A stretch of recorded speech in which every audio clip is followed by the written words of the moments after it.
Now, Indian External Affairs Minister Dr. S Jaishankar is all set to meet US Secretary of State Antony Blinken.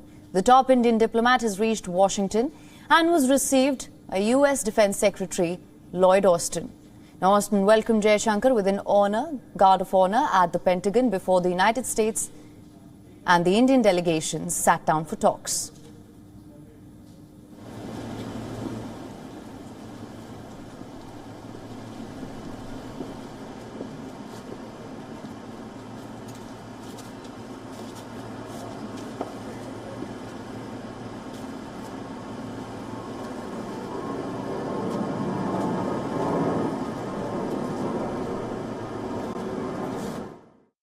I do share with you that the global situation has become far more challenging this year for a variety of reasons. And the Indo-Pacific in particular, it's important that the stability, security and prosperity of the Indo-Pacific should be secured, and that is best done, amongst others, by cooperation between two countries like us. Today we are positioning the U.S. and Indian militaries to operate and coordinate more closely together than ever. And we're taking significant steps to deepen our defense cooperation, from stronger information sharing and defense industrial ties to cooperation in emerging defense domains, including through the launch of a new dialogue later this year.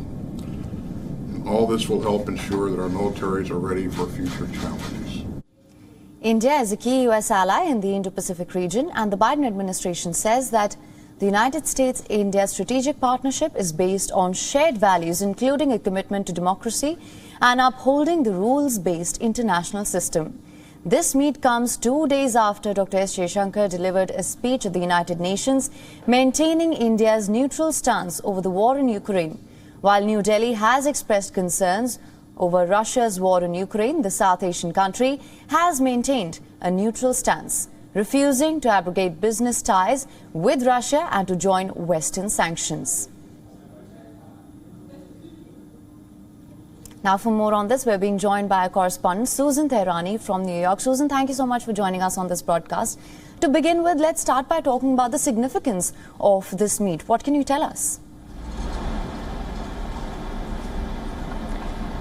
A significant meeting indeed, at a time when the United States is really looking to expand its relations in the Indo-Pacific region.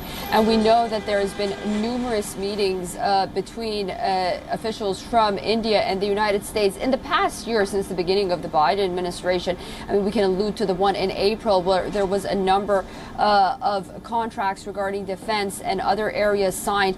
And this is really a continuation of that. And since it comes after the United Nations General Assembly, I think what's important is now a lot of the frameworks and a lot of policies, not only from India's perspective, but from the United States as well, are really set. Priorities have been set, and I think this is where, dialogues can move forward right now in that regard. Yeah. Right, absolutely. In fact, I was just going to come to that. That being said, what sort of collaboration or cooperation can we see between the two sides going forward? Well, we do know that the two sides are expanding on defense very widely. We also know that they both agree on a free and fair Indo-Pacific region.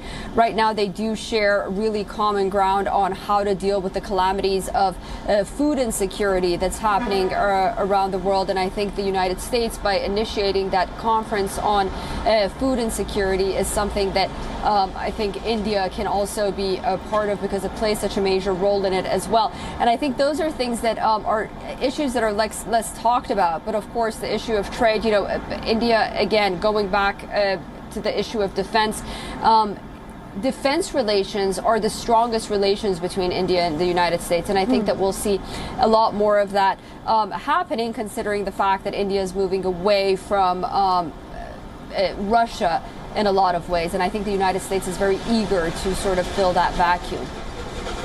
Right. Well, Susan, thank you so much for joining us with all the updates on this. WION is now available in your country. Download the app now. Get all the news on the move.